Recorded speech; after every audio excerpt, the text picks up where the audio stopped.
அனைவருக்கும் என்னுடைய அன்பான வணக்கம். பெரியோர்கள், தாய்மார்கள், சகோதர சகோதரிகள், இளைஞர்கள், பெரிய நம்பிக்கையோடு நிறைய பேர் ஜூன் 5ஆம் தேதி நான் உங்களுக்கு ஒரு அறைகூவல் விடுத்தேன். பி தி லீடர்ஸ் இயக்கத்தில் நீங்கள் எல்லாம் சேரணும், ஒரு நல்ல ஒரு அரசியல் இயக்கத்தை தொடங்குவோம், அதிலிருந்து அரசியல் கட்சியை உருவாக்குவோம். இன்னைக்கு 18 லட்சத்துக்கு கிட்டத்தட்ட எந்த எதிர்பார்ப்பும் இல்லாமல் நீங்கள் எல்லாம் சொந்தமாக வந்து ஒரு பெரிய நம்பிக்கையோடு இந்த இயக்கத்தில் இணைஞ்சிருக்கிறீங்க. ஒரு பெரிய மாற்றத்தை கொடுக்கணும் அப்படிங்கிற நம்பிக்கையோடு வந்திருக்கிறீங்க. அதனால் நான் எல்லோருக்கும் மனமாற என்னுடைய நன்றிகளை முதல்ல தெரிவிச்சுக்கிறேன். உண்மையை சொல்ல வேண்டும் என்றால், நான் ஒரு அலைபேசி எடுத்து யாருக்கும் ஃபோன் பண்ணி இந்த இயக்கத்தில் வந்து சேருங்கன்னு நான் யாருக்கிட்டையுமே சொல்லிங்க. இதற்கு முன்பு நான் சார்ந்திருந்த கட்சி அவங்களுக்கும் யாருக்கும் நான் ஃபோன் பண்ணல. தலைவரோ தொண்டரோ யாருக்கும் நான் சொல்லுவேன். நண்பர்கள், உறவினர்கள், தெரிஞ்சவங்க, நம்ம சோசியல் மீடியாவில் இருக்கக்கூடிய நம்மளுடைய ஃபாலோவர்ஸ், நம்முடைய சொந்தங்கள் யாருக்குமே நான் சொல்ல. காரணம் என்னன்னாங்க, ஒரு இயக்கமாக, மக்கள் இயக்கமாக நாம் அதை முன்னெடுக்கும் பொழுது தானாக நாம் எல்லோரும் இணைந்து எந்த ஈகோ இல்லாம பெரியவர்கள், தாய்மார்கள், சகோதர சகோதரிகள், இளைஞர்கள், பெரிய நம்பிக்கையோடு நிறைய பேர் ஜூன் 5ஆம் தேதி நான் உங்களுக்கு ஒரு அறைகூவல் விடுத்தேன். பி தி லீடர்ஸ் இயக்கத்தில் நீங்கள் எல்லாம் சேரணும், ஒரு நல்ல ஒரு அரசியல் இயக்கத்தை தொடங்குவோம், அதிலிருந்து அரசியல் கட்சியை உருவாக்குவோம். இன்னைக்கு 18 லட்சத்துக்கு கிட்டத்தட்ட எந்த எதிர்பார்ப்பும் இல்லாமல் நீங்கள் எல்லாம் சொந்தமாக வந்து ஒரு பெரிய நம்பிக்கையோடு இந்த இயக்கத்தில் இணைஞ்சிருக்கிறீங்க. ஒரு பெரிய மாற்றத்தை கொடுக்கணும் அப்படிங்கிற நம்பிக்கையோடு வந்திருக்கிறீங்க. அதனால் நான் எல்லோருக்கும் மனமாற என்னுடைய நன்றிகளை முதல்ல தெரிவிச்சுக்கிறேன். உண்மையை சொல்ல வேண்டும் என்றால், நான் ஒரு அலைபேசி எடுத்து யாருக்கும் ஃபோன் பண்ணி இந்த இயக்கத்தில் வந்து சேருங்கன்னு நான் யாருக்கிட்டையுமே சொல்லிங்க. இதற்கு முன்பு நான் சார்ந்திருந்த கட்சி அவங்களுக்கும் யாருக்கும் நான் ஃபோன் பண்ணல. தலைவரோ தொண்டரோ யாருக்கும் நான் சொல்லுவேன். நண்பர்கள், உறவினர்கள், தெரிஞ்சவங்க, நம்ம சோசியல் மீடியாவில் இருக்கக்கூடிய நம்மளுடைய ஃபாலோவர்ஸ், நம்முடைய சொந்தங்கள் யாருக்குமே நான் சொல்ல. காரணம் என்னன்னாங்க, ஒரு இயக்கமாக, மக்கள் இயக்கமாக நாம் அதை முன்னெடுக்கும் பொழுது தானாக நாம் எல்லோரும் இணைந்து எந்த ஈகோ இல்லாமல், எதிர்பார்ப்பு இல்லாமல், ஒரு கல்ட் இல்லாமல் எல்லோரும் அதை முன்னாடி எடுத்துட்டு போகும் பொழுது மட்டும்தான் அந்த இயக்கம் உண்மையான மக்கள் இயக்கமாக மாறும். அதனால தான் ஜூன் 5ஆம் தேதியிலிருந்து நானும் கிட்டத்தட்ட இத்தனை நாள் பேசாமல் இருந்த, பத்திரிகை நண்பர்களை சந்திக்கல, எங்கேயும் பேசல. அவர்களாக மக்களாக வந்து இணையும் பொழுது எல்லாம் வரட்டும். அதுவும் இந்திய நம்முடைய நாட்டில் முதலாக ஒரு ஓடிபி பேஸ்ட் மெம்பர்ஷிப் ரெஜிஸ்ட்ரேஷன், அதாவது நாம் ரெஜிஸ்டர் ஆகணும், மெம்பர் ஆகணும், நாம் இதில் இணையணும் அப்படின்னா கூட அது ஒரு ப்ராசஸ். வெப்சைட்டுக்கு போகணும், ஒரு ஓடிபி ஜென்ரேட் பண்ணணும், பாஸ்வேர்ட் ஜென்ரேட் பண்ணணும், சில கேள்விகளுக்கு பதில் சொல்லணும், நாம் எல்லாம் ஒன்றா இணையணும். நிறைய பேர் கேட்டாங்கன்னா, இந்த மிஸ்டு கால் மெம்பர்ஷிப் நம்ம கொடுக்கலாமே, மிஸ்டு கால் மெம்பர்ஷிப்பில் மக்கள் வருவாங்களே. நான் சொன்னது ஆமாம், எல்லா சொந்தங்கள் நமக்கு வேணும், மிஸ்டு கால் மூலமாக இணையணும். ஆனால் நம்ம இன்னைக்கு இயக்கமாக இருக்கும் பொழுது மக்களை பற்றியும் நம்ம தெரிஞ்சுக்கணும், நம்மளை பற்றியும் அவங்க தெரிஞ்சுக்கணும். அவங்க இணையும் பொழுது அவங்களுடைய பேசிக் டீட்டெயில்ஸ் யார், அவங்களுடைய விருப்பம் என்ன, உள்ளாட்சி தேர்தல் எப்படி பார்க்குறாங்க, அவங்க போட்டியிட விரும்புகிறாங்களா, இல்லை வாலண்டியராக ஒரு மெம்பராக இருக்கணும்னு நினைக்கிறாங்களா. அதனால தான் நம்ம ஆச்சரியமான விஷயம், நம்முடைய வி தி லீடர்ஸ் இந்த இயக்கத்தில், மூமெண்ட்டில் ஆயிரக்கணக்கான நண்பர்கள் நான் உள்ளாட்சி தேர்தலில் போட்டியிடணும், லட்சக்கணக்கான நண்பர்கள் நான் போட்டியிடல. நான் ஒரு சாதாரண ஒரு வாலண்டியராக இருந்து இந்த இயக்கத்தை முன்னாடி எடுத்துகிட்டு போய் அது அரசியல் கட்சியாக மாறும் பொழுதும் நான் அங்கிருந்து மக்களுக்கு நல்ல அரசியலை கொண்டு வரணும்னு சொன்னாங்க. அதெல்லாம் பார்க்கும் பொழுது நிச்சயமாக சரியான பாதையில் தான் நம்முடைய வி தி லீடர்ஸ் போயிட்டு இருக்கு. அற்புதமான மனிதர்கள் இணைஞ்சுக்கிட்டு இருக்கிறாங்க, எந்த எதிர்பார்ப்பும் இல்லாமல். இன்னைக்கு இந்த நேரத்தில் நம்ம எங்கே இருக்கணுமோ அந்த இடத்துல இருக்கிறோம். இன்னும் நிறைய நமக்கு சொந்தங்கள் வரப்போகிறாங்க, நம்மளை பார்க்க போகிறாங்க. இன்னும் நம்ம ஆக்டிவிட்டீஸ் பெருசாக ஆரம்பிக்கல. வி தி லீடர்ஸ் ஒரு இயக்கமாக ஆக்டிவிட்டீஸ் நடந்துகிட்டு இருக்கு. பட் நம்ம இந்த moment, political moment, change moment ஆரம்பித்த பிறகு இதனுடைய ஆக்டிவிட்டி வேற தன்மைக்கு போகுது. அதையும் நம்ம ஆரம்பிக்க போகிறோம். ஜூலை மாதத்திலிருந்து மக்கள் பார்க்க போகிறாங்க. ஆனால் பெரும் நம்பிக்கையோடு, ஒரு பெரும் எதிர்பார்ப்போடு, பெரிய கனவுகளோடு, நிச்சயமாக இந்த இயக்கம் பொய்க்காது, பொய் சொல்லாது, நம்மை தவறான வழியிலே அழைத்து செல்லாது என்கின்ற நம்பிக்கையோடு வந்திருக்கக்கூடிய எல்லா பெரியோர்களுக்கும், தாய்மார்களுக்கும், நண்பர்களுக்கும், சகோதர சகோதரிகளுக்கும் என்னுடைய மனமார்ந்த நன்றிகளை தெரிவிச்சுக்கிறேன். ஏன் நான் இங்கே நிற்கிறேன்னாங்க, இது நான் வாழ்ந்த இடம், இங்கே தான் நான் வாழ்ந்த இடம். இந்த இடத்துல தான் கிட்டத்தட்ட 20 ஆண்டு காலம் என்னுடைய வாழ்க்கையை கழிச்சேன். என்னோட தோட்டம், அப்பா அம்மா விவசாயம் பார்த்து என்னை படிக்க வச்சு என்னை வளர்த்தின இடம். இந்த இடத்துல தான் நான் எப்பவுமே தூங்குவேன். ஒரு தோட்டத்துக்கு ஒரு களம் இருக்கும், இதுதான் நம்முடைய களம். இந்த களத்தில் பெரும்பாலுமே நம்மை பொறுத்தவரை புகையில முக்கியமான பொருட்கள் என்ன விளைவிக்கிறோமோ அதை கொண்டு வந்து இந்த களத்தில் போடுவோம். எல்லா தோட்டத்துக்குமே ஒரு களம் இருக்கும். இந்த காலத்தில் களம் காணாமல் போயிட்டு இருக்கு, ஒரு பெரிய களம். அப்போ என்னை பொறுத்தவரை இந்த களம் தான் எனக்கு பெட்ரூம். ஸோ தோட்டத்து வேலையெல்லாம் செஞ்சுருப்போம். நான் சொல்கிறது ஒரு 10 ஆண்டுகளுக்கு முன்பு வரை மாடெல்லாம் இங்கே கட்டியிருப்போம். மாடுகள்லாம் இங்கே இருக்கும், ஆடுகள் இங்கே இருக்கும். எனக்கு முன்னாடி இருக்கக்கூடிய இடத்துல ஆட்டுப்பட்டி இருக்கும். இந்த இடத்துல நான் வழக்கமாக இந்த இடத்துல தான் என்னுடைய கட்டில் எப்பொழுதுமே இருக்கும். சாயந்தரம் வேலையெல்லாம் முடிச்சுட்டு உள்ளூருக்குள்ளே, இப்போ நம்ம தோட்டத்தில் இருக்கோம், கிராமத்துக்குள்ளே நமக்கு ஒரு வீடு இருந்தாலும் கூட அதிகமாக வசிப்பது தோட்டத்தில். ஹோம்ஒர்க்கெல்லாம் இங்கே உட்காந்து பண்ணுவேன், இங்கே தான் ஹோம்ஒர்க்கெலாம் எழுதுவேன். என் சைக்கிள் இங்கே தான் நிற்கும். ஏன்னா சைக்கிளில் 2-3 ஆண்டுகள் சைக்கிளில் போய் ஸ்கூலுக்கு பஸ் பிடிச்சி போவேன். சில காலம் ஹாஸ்டலில் இருந்தேன். அந்த ஹோம்ஒர்க்கெல்லாம் முடிச்சுட்டு ஒரு 9 மணி 9:30 மணிக்கு இந்த கட்டில் போட்டு இந்த இடத்துல கைத்து கட்டல் போட்டு தூங்கும் பொழுது அதில் கிடைத்த ஒரு ஆனந்தம், அதில் கிடைச்ச ஒரு சந்தோஷம், ஒரு மிகப்பெரிய ஒரு ஒரு வாழ்க்கையை மாற்றக்கூடிய தருணம். அதன் பிறகு ஹாஸ்டலுக்கெல்லாம் போன பிறகும் கூட லீவ் வரும்போதெல்லாம் இதான் நம்ம இது ஒரு ஆடு மாட்டு சத்தத்தோடு வாழ்ந்த இடம். எல்லோருக்கும் நான் கேட்குற முதல் கேள்வி, ஏன் நீங்கள் அரசியலுக்கு வரணும்? ஒரு மொமெண்ட் இருக்கும் வாழ்க்கையில், ஏதோ ஒரு இடத்துல ஒரு சின்ன ஸ்பார்க் நம்மகிட்ட சொல்லும், நம்ம சர்வீஸ்க்கு வரணும், அல்லது பாலிடிக்ஸுக்கு போகணும், அல்லது சிவில் சர்வீஸாக இருக்கணும், அல்லது என்ஜிஓ நடத்தணும், அல்லது மக்களுக்காக பணி செய்யணும். அது மாதிரி என்னோட மொமெண்ட் என்ன, அண்ணாமலை என்கின்ற தனி நபர், என்னுடைய மொமெண்ட் என்னன்னா, the shear toughness of life. ஒரு கிராமத்தில், ஒரு வில்லேஜில் நம்ம வாழும் பொழுது எவ்வளவு கஷ்டமான ஒரு வாழ்க்கை அப்படிங்கிறது சின்ன வயசுல இருந்தே எனக்கு ஒரு பெரிய ஒரு மாற்றத்தை, இந்த கஷ்டம் மற்றவங்களுக்கு வரக்கூடாது. நம்மகிட்ட நிலம் இருக்கு, விவசாயம் பண்றோம், எத்தனையோ நிலமில்லாத மனிதர்கள் இன்னைக்கு விவசாயம் பண்றாங்க, கூலி தொழிலாளர்களா இருக்கிறாங்க. சாதாரண ஒரு 10க்கு 10 வீட்டில் குழந்தைகள் படிச்சுட்டு இன்னைக்கு பெரிய ஆட்களாக வர்றாங்க. அந்த மாதிரி கஷ்டம் இல்லை என்றாலும் கூட எனக்கே உரித்தான ஒரு கஷ்டம். விவசாயத்தை நம்பி மட்டும்தான் நம்முடைய வாழ்க்கை. ஆடு மாடு குட்டி, பால் விற்கிறது, குட்டி விற்கிறது. இங்கே வரக்கூடிய முருங்கை, முதல்ல ஒரு காலத்தில் இது ஃபுல்லாக முருங்கை மரமாக இருக்கும். அந்த முருங்கையிலிருந்து வரக்கூடிய வருமானம் அதெல்லாம் நம்மளைய படிக்க வச்சுது, சில இடத்துக்கு கொண்டு போச்சுங்க. அப்போ அந்த ஷியர் டஃப்னஸ் ஆஃப் லைஃப், எவ்வளோ கஷ்டம். முருங்கை மரம் காய்க்கல பிரச்சனை, ஆடு குட்டி போடும் பொழுது குட்டி இறந்துருச்சு, நம்ம 5000 ரூபாய்க்கு விற்க வேண்டிய குட்டி இறந்து போச்சுன்னா எதுவுமே வராது. ஒரு குட்டி லாஸ் ஆனா கூட, இறந்தாலும் கூட அந்த குடும்பத்துக்கு அது ஒரு பெரிய லாஸ். ஒரு மாடு கண்ணு போட்டு, எனக்கு தெரியும், ஒரு மாடோ கண்ணோ இறந்துட்டா ஊரில் கிராமத்தில் இருக்கிறவங்க எல்லாம் இங்கே வருவாங்க. எல்லாம் வந்து ஒரு துக்க வீட்டில் செய்தி விசாரிக்கிற மாதிரி கேட்பாங்க. அந்த காலத்தில் நான் பார்த்துருக்கிறேன். நம்ம தோட்டத்தில் மாடு இறந்து போச்சுன்னா எல்லாரும் வருவாங்க. ஏன்னா மாடை பொறுத்தவரை நம்முடைய குடும்பத்தில் ஒரு அங்கமாக இருக்கும். ஒரு மாடு இறந்தாலோ, மாடோட கண்ணு இறந்தாலோ, ஒரு குடும்பத்தில் ஒரு பெரியவங்க இறந்த மாதிரி ஊர் ஜனம் எல்லாம் வந்து, மாடு இறந்து போச்சுங்களா, உடம்பு சரியில்லாமல் படுத்துதுங்களா, மாடுக்கு என்னாச்சுங்க, வயிறு உப்பிருச்சுங்களா அப்படின்னு எல்லாம் கேட்பாங்க. அதையெல்லாம் பார்த்து வளர்ந்த மனிதன் நான். கிராமத்தில் நம்ம தோட்டம் பார்த்தீங்கன்னா, பக்கத்தோட்டத்துக்கு நீங்கள் சத்தம் போட்டால் கூட பக்கத்தோட்டத்துக்கு கேட்காது. எங்கிருந்து நான் சத்தம் போட்டு கூச்சல் போட்டால் கூட பின்னாடி இருக்கிற வீட்டுக்கோ, இந்த பக்கம் இருக்கக்கூடிய தோட்டத்துக்கோ, இந்த பக்கம் 1 கிலோமீட்டர் தள்ளி இருக்கக்கூடிய தோட்டத்துக்கோ கேட்க வாய்ப்பில்லை. ஒரு அமைதியான, தனியாக இருக்கக்கூடிய ஒரு வாய்ப்பு. பப்ளிக் சர்வீசஸ், ஒரு அரசு நம்மோடு தொடர்பில் இருக்கக்கூடிய பப்ளிக் சர்வீசஸ். ஊரில் இருக்கக்கூடிய பிரைமரி பள்ளிகள்லாம் பார்த்தீங்கன்னா எல்லாமே மூடிட்டு வர்றாங்க. ஊத்துப்பட்டியில் வழக்கமாக போலிங் பூத் இருக்கக்கூடிய பள்ளி மூடப்படுகிறது. தொட்டம்பட்டியில் கஷ்டப்பட்டு எங்களுடைய கிராமத்தில் இருக்கக்கூடிய பள்ளியும் இன்னைக்கு ஆல்மோஸ்ட் மூடியாச்சு. ஸோ இன்னைக்கு கிராமப்புறத்திலிருந்து ஒரு குழந்தை இந்த இடத்துல தங்குனா அந்த குழந்தைக்கு கல்வி என்பது இன்னைக்கு வாய்ப்பே இல்லை. நகர்ப்புறத்துக்கு எல்லாம் நகர்ந்தாச்சு, மாறியாச்சு. ஸோ இந்த மொத்த பார்வை, இங்கிருந்து ஒரு இன்ஜினியரிங் படித்தோம், அதன் பிறகு MBA படித்தோம். அது கொஞ்சம் கொஞ்சமாக தெளிவாக நம்முடைய வாழ்க்கையை நகர்த்தி கொண்டு போயிடுச்சு. நம்ம கார்பரேட் லைஃப் வேண்டாம், நமக்கு இந்த மாதிரி ஒரு வாழ்க்கை வேண்டும், அதில் நாம் சர்வீஸ் பண்ணணும், அதில் 4 பேர்த்துக்கு உதவி செய்யணும், 4 பேர்த்துக்கு நம்மளால் முடிஞ்ச ஒரு வசதி ஏற்படுத்தி கொடுக்கணும் அப்படிங்கிறது எனக்கு இருக்கக்கூடிய அந்த அரசியல் மூமெண்ட், ஒரு பப்ளிக் சர்வீஸ் மூமெண்ட். ஏன் நாம் செய்யணும் அப்படின்னு கேட்டிங்கன்னா, இந்த இடம், இதே மண், இந்த இடத்துல இருந்து தான் அந்த ஷியர் டஃப்னஸ் ஆஃப் லைஃப், வாழ்றது எவ்வளோ கஷ்டம் அப்படிங்கிற ஒரு டஃப்னஸ்ல இருந்து தான். அதுவும் நான் இருக்கக்கூடிய இடம் வந்து ரொம்ப ஸ்பெஷலுங்க. என்னுடைய தோட்டம், எங்களுடைய தோட்டம் பரமத்தி பிளாக்ல இருக்கும். சின்னத்தராவரம் பக்கத்தில் தொட்டம்பட்டிங்கிற ஒரு சின்ன ஊர். எனக்கு தமிழ்நாட்டில் அதிகப்படியான வெப்பம் இருக்கக்கூடிய ஒரு பகுதி பார்த்தீங்கன்னா எங்கள் பகுதி. வெள்ளூரில் எவ்வளவு வெப்பம் இருக்குமோ, சில நேரத்தில் திருத்தண்ணியில் எவ்வளோ வெப்பம் இருக்குமோ அதே வெப்பம் இங்கே இருக்கும். 2024 மே மாதத்தில் 43.4 டிகிரி, 43.4 டிகிரி. யோசிச்சு பாருங்க. இது வந்து சவுதி அரேபியாவில், மிடில் ஈஸ்டில் இருக்கக்கூடிய ஹீட்டு இன்னைக்கு இந்த இடத்துல 43.4 டிகிரி 24 மேலே ரெக்கார்ட் ஆச்சு. இந்த வருஷம் மே 2026, இந்த வருஷம் மே 41.5 டிகிரி. ஸோ மக்கள் இதில் வசிக்கிறாங்க, விவசாயம் பண்ணுறாங்க, ஆடு மாடுகள் கொண்டு வர்றாங்க. இத்தனை பிரச்சனைகளோடு வயதானவர்கள் இந்த ஊரில் வசிக்கிறாங்க. இது தமிழ்நாட்டில் இருக்குது, நம்முடைய ஊரில் இருக்குது. இல்லை பிரச்சனை என்னங்க, வறட்சி பகுதி. இங்கே இருக்கக்கூடிய இடமெல்லாம் பார்த்தீங்கன்னா சுண்ணாம்பு கல்னு நம்ம சொல்லுவோம், வெங்கச்சாங்கல், சுண்ணாம்புக்கல். ஸோ இது வந்து மலையை ஜென்ரலாக உறிஞ்சாதுன்னு ஒரு விஷயம் இருக்குது. ஏகப்பட்ட ஹீட்டு, கிரீன்ஸ் எல்லாமே, கிரீன் என்விரான்மெண்ட் எல்லாமே அழிஞ்சிக்கிட்டு போகுது. வேலிகள் எல்லாம் காணாமல் போகுது. இன்னைக்கு உயிர் வேலிகள் நம்ம போடுறது கிடையாது, கம்பி வேலி போடுறோம். அப்படி இருக்கும் பொழுது மொத்த வெப்பம் இங்கே அதிகமாக இருக்குது.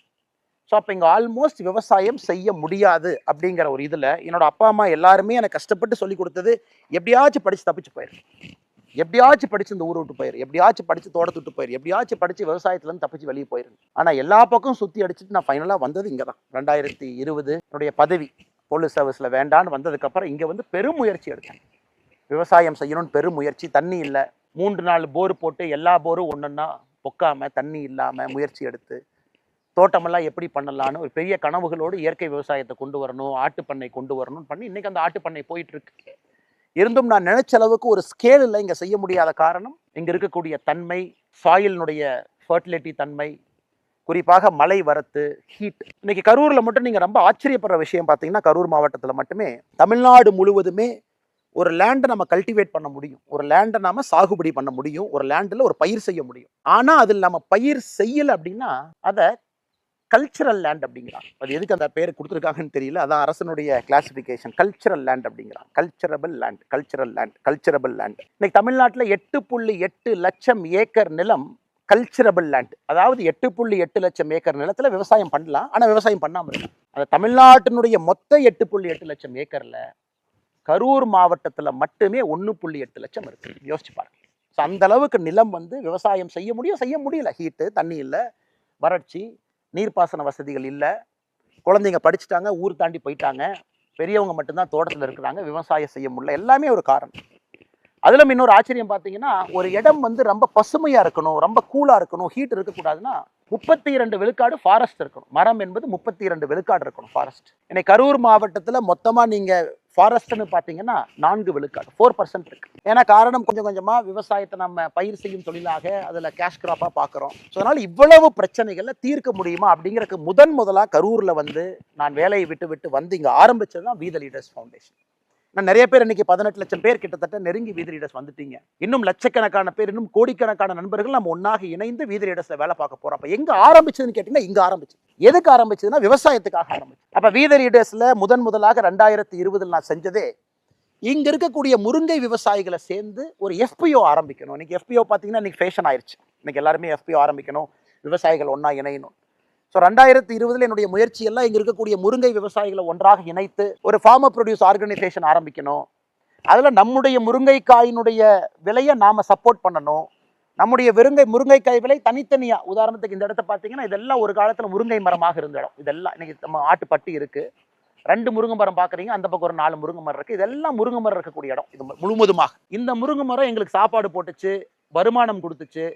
இந்த முருங்கை மரம் ஒரு ரொம்ப ஸ்பெஷல் முருங்கை மரம். இப்போ தமிழ்நாட்டில் பார்த்தீங்கன்னா அக்ரிகல்ச்சர் யூனிவர்சிட்டியினுடைய வெரைட்டி 2-3 வெரைட்டி இருக்குது, கருமுருங்கை இருக்குது, நிறைய வெரைட்டி இருந்தாலும் கூட இந்த நம்முடைய மூலனூர், சின்ன தாராபுரம், காபரமத்தி, வைரமடை, அரவக்குறிச்சி, பள்ளப்பட்டி இந்த பகுதியில் வரக்கூடிய முருங்கைக்காய் என்பது கிட்டத்தட்ட வருடம் முழுசுமே காய்க்கும்.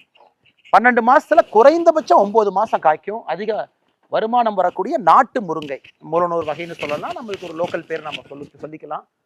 இந்த முருங்கைக்காய் அப்படியே கத்தையை எடுத்துட்டு செவ்வாய்க்கிழமை சந்தை, பக்க சந்தைக்கு போனீங்கன்னா அப்படி கிராமத்தில் பார்த்தீங்கன்னா சந்தைக்கு எடுத்துட்டு போவாங்க. அது கண் முன்னால் கொஞ்சம் கொஞ்சமாக அழி ஆரம்பித்து வருமானம் இல்லைன்னு பொழுது இதை நாம் ஒரு FPO கொண்டு வந்து முருங்கை விவசாயிகளை ஒன்றாக இணைத்து 1000 பேர்த்து இணைச்சு ஒரு FPO உருவாக்கலாமா அப்படிங்கிறதுக்காக வி த லீடர்ஸ் ஃபவுண்டேஷன் விவசாயத்தை நோக்கி வந்தோம். அதனால தான் ஆரம்பத்தில் வி த லீடர்ஸ் ஃபவுண்டேஷனுடைய ஆஃபீஸஸே பார்த்தீங்கன்னா அரவக்குறிச்சியில் இருக்கும், சென்னையில் இருக்கும், வேலாயுதம்பாளையத்தில் இருக்கும். எல்லாமே கரூர் மாவட்டத்துக்குள்ள நான் எங்கே பிறந்து வளர்ந்தோன்னா அந்த இடத்த சுற்றி அது இருக்கும். அது நம்ம ரொம்ப தெளிவாக இருந்தோம். அரசியலுக்கும் இதுக்கும் சம்பந்தம் இல்லை. வி த லீடர்ஸை பொறுத்த வரைக்கும் மக்களுக்கு சேவை செய்யறக்கா இருக்கணும். அரவக்குறிச்சியில் சொன்னாங்க, அரவக்குறிச்சி ஆஃபீஸில் நம்ம வாலண்டியர்ஸ் அண்ணா, நீங்கள் இன்னைக்கு ஒரு அரசியல் இயக்கத்தில் இருக்கிறீங்க, நிறைய இஸ்லாமிய பெண்கள் வந்து எங்களுக்கு வி த லீடர்ஸ் ஃபவுண்டேஷனில் டெய்லரிங் ஒர்க் ஷாப் பண்ணி கொடுங்கன்னு கேட்குறாங்க. ஆனால் பண்ணலாமான்னு நான் சொன்னேன், கண்டிப்பாக பண்ணணும். அவர்களுக்காகத்தான் இந்த ஃபவுண்டேஷனே நடத்துகிறோம், அவர்களுக்காகத்தான் நம்ம நடத்துகிறோம். அவங்களுக்கு என்னைய பிடிக்காமல் இருக்கலாம், பிடிக்கலாம், அவங்க வேறு பார்வையில் பார்க்கலாம். நம்மை பொறுத்தவரை எல்லா மதத்துக்கும் நாம் சமமாக இருப்போம், அதில் எந்த மாற்று கருத்தும் இல்லை. அதனால தான் எனக்கு ரொம்ப சந்தோஷம். அரவக்குறிச்சி வி த லீடர்ஸ் ஃபவுண்டேஷனில் இஸ்லாமிய சகோதரிகள் அவங்களுக்கு நம்ம டெய்லரிங் ஒர்க் ஷாப் கொடுத்து அவங்களுக்கு அந்த ஸ்கில் சர்டிஃபிகேட் கொடுக்கும் பொழுது நான் இன்டென்ஷனலாகவே இந்த நிகழ்ச்சிக்கு போகலை. நாம் ஸ்டேஜுக்கு போய் அவங்க நம்மளோட இருந்து ஃபோட்டோலாம் எடுத்து அதுக்கு தேவையில்லாமல் பொலிட்டிக்கல் ஆகி அந்த சகோதரிக்கு ஏதாவது தொந்தரவு வந்துட போகுது அப்படிங்கிறக்காக கூட போகல. அந்தளவுக்கு சில இடத்துல நான் பின்னாடி தான் இருந்தேன். இன்னைக்கு சிலம்பமாக இருக்கட்டும், அந்த இடத்துல செஸ் ட்ரைனிங்காக இருக்கட்டும், நிறைய வேலைகளை நம்முடைய சகோதரர் பாஸ்கர் அவங்க நம்முடைய அரவக்குறிச்சியினுடைய வாலண்டியராக இருக்கிறாங்க. ரொம்ப சிறப்பான ஒரு மனிதர், ரொம்ப எக்ஸ்ட்ரீம்லி கமிட்டட். 5 வருஷமா நான் பார்க்குறேன் நம்முடைய அமைப்பில் எந்த எதிர்பார்ப்பும் இல்லாமல் கிராஸ் ரூட்ஸில் ஒரு அற்புதமாக பணி செய்யக்கூடிய பாஸ்கர் அந்த பகுதியிலிருந்து ஒரு பெரிய மாற்றத்தை அந்த பகுதியில் நடத்தியிருக்காரு. அதே போல் இந்த பக்கம் நம்முடைய தென்னிலையில் வி த லீடர்ஸ் ஃபவுண்டேஷன், அங்கே சுமேஷ் நம்முடைய சகோதரர் ரொம்ப நல்லா ஹார்ட் ஒர்க்கிங் வாலண்டியர். சின்ன உள்ளூர்லேயே படித்த ஒரு பையன் வாலண்டியராக கொண்டு வந்து ட்ரெயின் பண்ணி 2020 சுமேஷ் சொன்னார்னா, நம்ம ஊரில் பிரச்சனை வந்தீங்கன்னா ஆடுகள் நிறையா இருக்குங்க பாருங்க, நம்ம தோட்டத்துக்குள்ள ஆடுகள் அங்கே நிற்குது, செம்பரி ஆடுகள் நிற்குது. ஆனால் ஆடுகளுக்கு வந்து நம்ம ஊசி போடணும், வெட்டினரி டாக்டரை கூப்பிட்டு ஒரு ஆட்டுக்கு ஊசி போட்டோம்னா அதே ஒரு பெரிய செலவுங்கண்ணே. ஆட்டுக்கு எவ்வளோ செலவு பண்ணணும், சில பேர் 10 ஆடு 20 ஆடு வச்சிருப்பாங்க. நாமளே மருந்து வாங்கினா பல்கா ஒரு வெட்டினரி டாக்டரை ஹையர் பண்ணி நாமளே ஊசி போட்டா என்னங்க? கண்டிப்பா பண்ணுங்க தம்பி, எந்த தப்பு இல்லை. நம்ம பண்ற நோக்கம் மக்களுக்கு நல்லது நடக்கணும், மக்களுடைய வாழ்வாதாரத்தை கொஞ்சம் எளிமைப்படுத்தணும் அப்படிங்கறக்காகத்தான் நோக்கம். அப்ப கிட்டத்தட்ட 8500 ஆடுகளை தாண்டி அங்க நாம ஆடுகளுக்கு பார்த்தீங்கன்னா இந்த நிறைய நோய் வரும். குறிப்பா ஆடு உணவு உள்ளக்கூடிய பகுதி வாய்ப்பகுதியில நிறைய வரும். அது அப்புறம் பூச்சி வரும், சொத்த வைக்கும், ஈ எல்லாம் போகும். அதெல்லாம் நீங்க பக்காவா பார்த்துக்கணும். சரியான நேரத்தில் அதுக்கு வந்து தடுப்பூசி போடணும். ஸோ அதுக்கு முக்கியத்துவம் கொடுத்து 8500 ஆடுகளை தாண்டி தென்னிலை பகுதி முழுவதுமே இந்த பகுதியெல்லாம் நம்முடைய ஆட்டுக்கு ஊசி போட்டு வந்தோம். 1 வருஷம் 2 வருஷம். அப்புறம் மாடுகளுக்கு ஊசி. இதெல்லாம் பார்த்தீங்கன்னா ஒரு இடத்துலையும் அந்த தன்மைக்கு தகுந்த போல வீத லீடர்ஸை நம்ம அலோவ் பண்ணோம். நீங்க இப்படி பண்ணுங்க, கோயம்புத்தூர்ல வீத லீடர்ஸுடைய ஆஃபீஸ் இருக்கீங்க, இந்த மாதிரி நீங்க வேலை பாருங்க, நமக்கு எந்த அப்ஜெக்ஷனும் கிடையாது. நம்முடைய நோக்கம் to touch humanity, to make a change. அப்புறம் தனியார் நிறுவனத்தோடு இணைந்து இன்ஜினியரிங் கல்லூரி, ஆர்ட்ஸ் கல்லூரியில் இணைந்து அவங்களுக்கு ஸ்கில்லிங் பயிற்சி. ப்ராஜெக்ட் தலைவா, இப்போ அது ப்ராஜெக்ட் தலைவாங்கிற பேர்ல இருக்கு. இதுக்கு முன்பு ஒரு 5 இன்ஜினியரிங் காலேஜஸ், 3 டிப்ளமோ கல்லூரிகளில் அவங்கள பிளேஸ்மெண்ட் ரெடியா செய்யணும் அப்படின்னு அது ஒரு பெரிய நோக்கத்தோடு செஞ்சோம். ஸோ இத்தனை காலமாக ஏன்னா வீத லீடர்ஸ் பத்தி உங்களுக்கு ஒரு அறிமுகம் இருக்கணும் அப்படிங்கிறக்காக தான் நான் பேசுறேன். இது தவறா நினைச்சுக்காதீங்க. ஆனால் எல்லோருமே இன்னைக்கு நம்ம ஒரு குடும்பமாக வீத லீடர்ஸ்ல இணைஞ்சிருக்கோம். ஒரு மாற்றத்தை நோக்கி போறோம். அந்த மாற்றம் அடிப்படையிலிருந்து ஆரம்பிக்கணும். அரசியல் மாறணும்னு நினைக்கும் பொழுது இது வீத லீடர்ஸ்னுடைய பாதை. இங்க இருந்து ஆரம்பிச்சது, அது எப்படி செய்யலாம்னு யோசிச்சு கொஞ்சம் கொஞ்சமாக அது அப்படியே படிப்படியாக வந்து இன்னைக்கு அது ஒரு மக்கள் இயக்கமாக மாறி உங்கள் முன்னால் நின்று கொண்டிருக்கிறது. பெரிய ஆதரவு கொடுத்துட்டு இருக்கீங்க. இப்ப நம்முடைய நோக்கம் எல்லாம் வருகின்ற மாதங்கள்ல இந்த மெம்பர்ஷிப் டிரைவும் போயிட்டே இருக்கு, புதுசா மெம்பர்ஸும் வர்றாங்க. அப்படியே நம்ம முன்னாடி போக போக நம்முடைய நோக்கம் எல்லாம் வீத லீடர்ஸ் என்கின்ற ஒரு அமைப்பு ஒரு மக்கள் இயக்கமாக, மக்கள் சக்தியாக, ஒரு ப்ராப்பர் பொலிட்டிக்கல் மூவ்மெண்ட்டாக, மக்களுடைய சோஷியல் இஷ்யூவை பேசக்கூடிய ஒரு இயக்கமா மாறும். மக்களுடைய அன்றாட பிரச்சனைகளை பேசணும். இன்னைக்கு அரசியல் கட்சிகள், நான் யாரையும் குறை சொல்லல, எத்தனை அரசியல் கட்சிகள் மக்களுடைய அன்றாட பிரச்சனைகளை இன்னைக்கு பேசுறாங்க. ஒரு நடுத்தர குடும்பத்தினுடைய வாழ்க்கை, விவசாயம் பார்த்தீங்கன்னா இன்னைக்கு நிலத்துல எங்கேயுமே விவசாயம் பண்ணக்கூடிய முடியாது. உணவுப் பொருட்கள்ல நச்சாயிட்டு இருக்கு. காத்து சுகாதாரம் இல்லாத ஒரு காத்து, ஆரோக்கியம் இல்லாத நிறைய வாழ்க்கைகள், அர்பன் கன்ஜெஷன், ரூரல் ஏரியாவிலிருந்து அடுத்த தலைமுறை பட்டதாரிகள் எல்லாம் வெளியே போயிட்டு இருக்காங்க. அப்ப நாம இதை பத்தி நம்ம எதுவுமே பேசுறது. இன்னும் 10 ஆண்டுகள் கழிச்சு இந்த இடம் எப்படி இருக்கும் சத்தியமா எனக்கு தெரியாது. ஊர் எப்படி இருக்கும் தெரியாது, கிராமம் எப்படி இருக்கும் தெரியாது. இளைஞர்கள் யாராவது வந்து நம்ம ஊர்ல விவசாயம் பண்ணுவாங்களா? கண்டிப்பா தெரியாது. இது எல்லாம் மாற்றணும். இந்த இஷ்யூஸ் எல்லாம் கையில் எடுக்கணும். ட்ரக்ஸ் ஒரு பெரிய பிரச்சனை, எல்லாத்தையும் பாதிக்குது. வேர்ல்டு ஃபுல்லா நமக்கு தெரியும். ஒரு ட்ரக்ஸை முடிவுக்கு கொண்டு வரணும்னா சப்ளை சைடு இருக்கு, டிமாண்ட் சைடு இருக்கு. சப்ளைனா ட்ரக்ஸ் விற்கிறவன், டிமாண்ட்ஸ்னா ட்ரக் வாங்குறவன். சப்ளை சைடில் எங்கேயுமே சாதனை நடந்ததை நம்ம பார்த்தது இல்லை. சப்ளை எவ்வளோ கண்ட்ரோல் பண்ணாலும் புதுசாக ஒரு சப்ளையர் வருவான். ஆனால் டிமாண்டை கண்ட்ரோல் பண்ணால் ஒரு மாணவனோ ஒரு மனிதனோ நான் ட்ரக்ஸ் எடுக்க மாட்டேன் டிமாண்ட் சைடில் கை வச்சிங்கன்னா ட்ரக்ஸ் ரிடக்ஷன் குறையும். இதான் வேர்ல்டு ஃபுல்லாக. அமெரிக்காவில் தான் நடந்திருக்கு, ஐரோப்பிய நாடுகளில் தான் நடந்திருக்கு. அதை வீத லீடர்ஸ் நம்ம கையில் எடுப்போம். அதை நம்முடைய வாலண்டியர்ஸில் எடுத்து மக்களுக்கு அவேர்னஸ் கொடுப்போம். எல்லா ஸ்கூலுக்கு போவோம், கல்லூரிக்கு போவோம், சைக்காட்ரிஸ்ட்டை கூப்பிட்டு வருவோம், பேச வைப்போம், ரிஹாபிலிட்டேஷன் சென்டர்ஸுக்கு போவோம். இது ஒரு மாஸ் பப்ளிக் மூவ்மெண்ட்டா வார் அகேன்ஸ்ட் ட்ரக்ஸை கிரவுண்டில் நடத்தும். யூனிஃபார்ம்டு காக்கி நம்முடைய நண்பர்கள் அவங்களுடைய பணி அவங்க செய்யட்டும். நம்முடைய நோக்கம் எல்லாம் இந்த வார் அகேன்ஸ்ட் ட்ரக்ஸை கிரவுண்டில் வந்து நம்ம செய்யணும். அது ஒரு பெரிய ஒரு விஷயம். இதெல்லாம் மக்கள் பிரச்சனை. இதை மக்கள் நாம தீர்க்கணும். யாரோ ஒரு 4 போலீஸ் ஆஃபீஸர் இருக்காங்க, நார்கோட்டிக்ஸ் கண்ட்ரோல் பியூரோ இருக்கு, எஸ்பி இருக்காங்க, அவங்க செய்வாங்க. அவங்களால சப்ளைல எவ்வளோ பண்ண முடியுமோ பண்ணட்டும். அது இன்னெஃபிஷியண்டாக பண்ணுறாங்க, எஃபிஷியண்டாக பண்ணுறாங்க. அதுக்குள்ளே நம்ம போக விரும்பலைங்க. நாம ஒரு இயக்கமாக, ஒரு வாலண்டியர் மூவ்மெண்ட்டாக நாம் இதை செய்ய வேண்டும் என்கின்ற நோக்கத்தில் நாம் இதை செய்யணும். இன்னொரு சிறு முயற்சியும் கூட ஒரு தனி மனிதனாக, எனக்கு கரூரில் 4% தான் காடுகள் இருக்கு, சூடு வெப்பம். சார் நாம் என்ன செய்ய போறோம்? என்னுடைய கேள்விகள் எப்பொழுதுமே நாம் என்ன செய்ய போறோம் அப்படிங்கிறது. அப்ப முடிவு பண்ண நம்முடைய தோட்டத்தினுடைய ஒரு பகுதியை வனக்காடாக மாற்றணும். வனக்காடாக நம்ம மாற்றணும். மரங்களை கொண்டு வரணும், மரங்களை நட்டு வைக்கணும். எல்லா விதமான மரங்கள் இங்க இருக்கு. இங்க பாத்தீங்கன்னா ராஜமுந்திரி எலுமிச்சை, அதான் இந்த ஹீட்டுக்கு 40 டிகிரி ஹீட்ல இருக்கக்கூடிய தன்மை இந்த எலுமிச்சைக்கு தான் இருக்கு. பாலாஜி லெமன் சொல்லுவாங்க. அந்த பக்கம் தேக்கு இருக்கு, மகோகனி இருக்கு, பலா இருக்கு. இந்த எல்லாமே நம்ம கொண்டு வந்திருக்கோம். நெல்லிக்காய் கொண்டு வந்திருக்கோம். ஸோ இது எல்லாமே இங்கே வந்து நம்ம மரத்தை வச்சு ஃபஸ்ட்டு இந்த இடத்த கொஞ்சம் க்ரீன் ஸ்பேஸ் நம்ம உருவாக்கும். முடிஞ்ச வரைக்கும் நம்முடைய தோட்டத்தில் நாம் ஒரு வேலி அடைக்கிறோம் அப்படின்னா அது உயிர் வேலி இருக்கும். கம்பி வேலி போட்டாலும் கூட உயிர் வேலியோடு சேர்த்து நாம் போடணும். அந்த மாதிரி ஒரு கோழிகள் இருக்குது, அவங்க வர்றாங்க, கோழிகளுக்கு தேவையான பொருட்கள் இங்கே கிடைக்கும். நம்ம போட்டிருக்கக்கூடிய வேலியெல்லாம் முடிஞ்ச வரைக்கும் சில இடத்துல நம்ம போட்டிருக்கலாம், இங்கே வேலியே இல்லை, அதனால் நம்ம கம்பி வேலி போட்டிருக்கோம். ஸோ நம்மளால என்ன முடியுமோ இந்த மரங்கள்லாம் எப்படி நம்ம கொண்டு வர்றது, அந்த மரங்களை எங்கிருந்து கொண்டு வர்றது. வனத்துக்குள் திருப்பூர் ஒரு அற்புதமான ஒரு இயக்கம். இன்னைக்கு இந்த பகுதி முழுவதுமே போய் நிறைய மரங்களை விவசாய இடத்துல வச்சுக்கிட்டு இருக்கிறாங்க. அவங்க உதவியை கேட்டு இன்னைக்கெல்லாம் ஒரு 6-7 மாதத்துல, ஒரு வருஷத்துக்குள்ளேயே மரங்கள் எல்லாம் அப்படி வர ஆரம்பிச்சிருக்கு. என்னை பொறுத்தவரை இந்த ஹீட்டை தாண்டிடுச்சுன்னா, இந்த ஏப்ரல், மே, ஜூன் 3 தான் நான் பயந்துகிட்டு இருந்த நாட்கள். இதை தாண்டி கொஞ்சம் மழை காலம் வந்து தப்பிச்சுக்கிட்டோம்னா எல்லாமே அடுத்த கட்டம் போயிடலாம். இது ஃபுல்லா, இந்த பகுதி ஃபுல்லா நீங்க பார்க்கலாம். ஸோ நாம் ஒரு தனி மனிதராக நம்முடைய தோட்டத்துல ஒரு பகுதியில மரம் வளர்ப்போம், பச்சையை கொண்டு வருவோம்.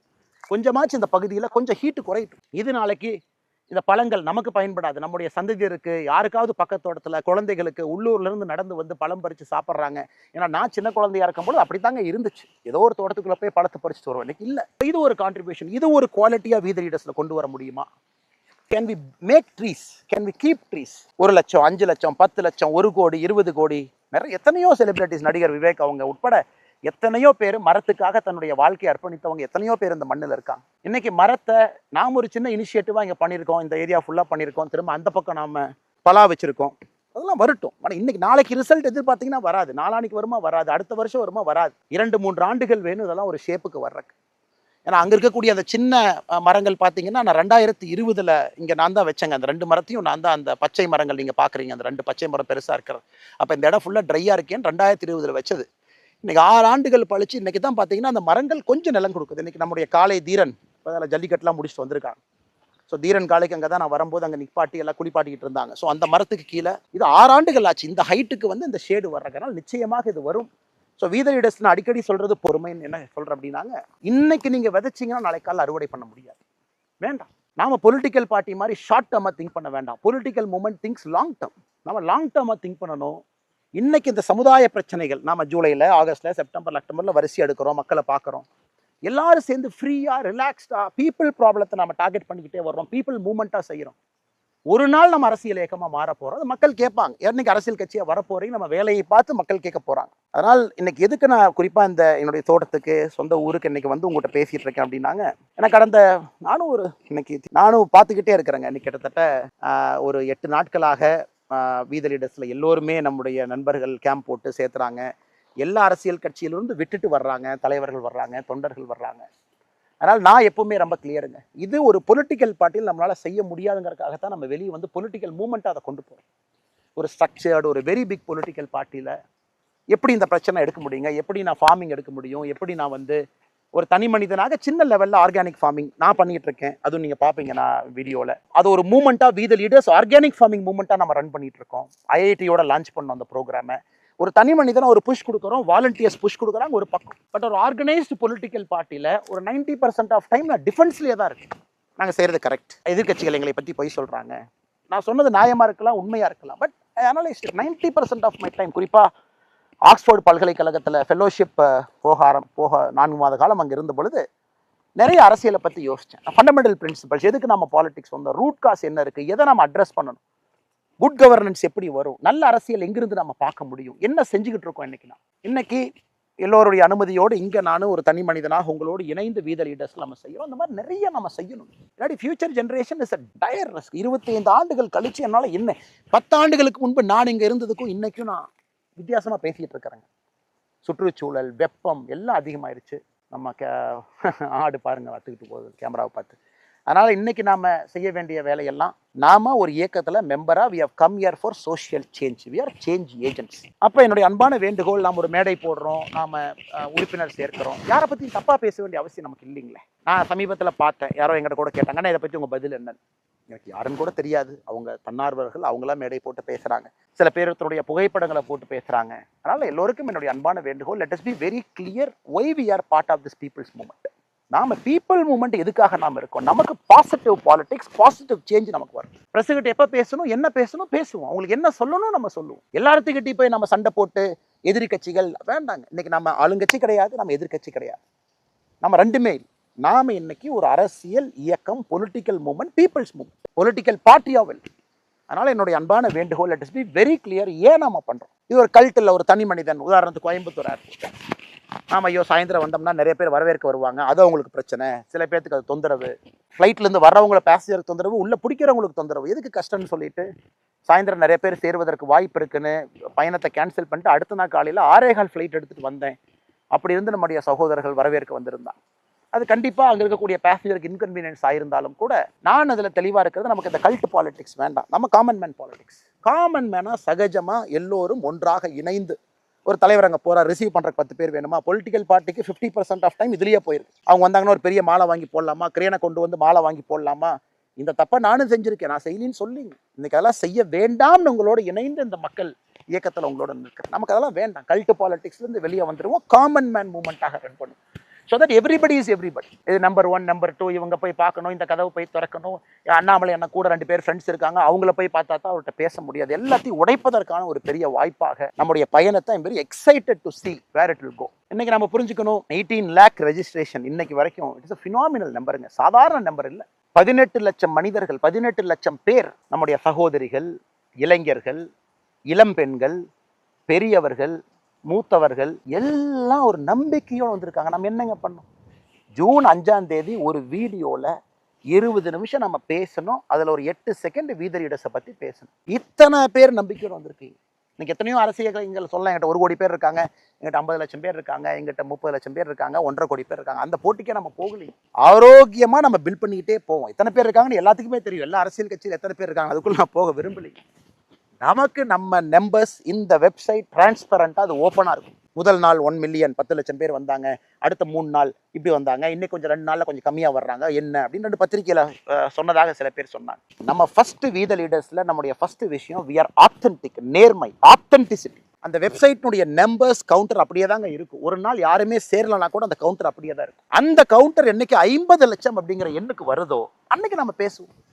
நம்ம எவ்வளோ வேலைகள் செஞ்சுருக்கோம், நம்ம ஜூலைலேருந்து செஞ்சுக்கிட்டே இருக்க போகிறோம், அன்றைக்கி பேசுவோம். மக்கள் இன்னைக்கு நம்மளை அரசியல் கட்சியாக வாங்கன்னு சொல்கிறாங்களான்னு கேட்போம்.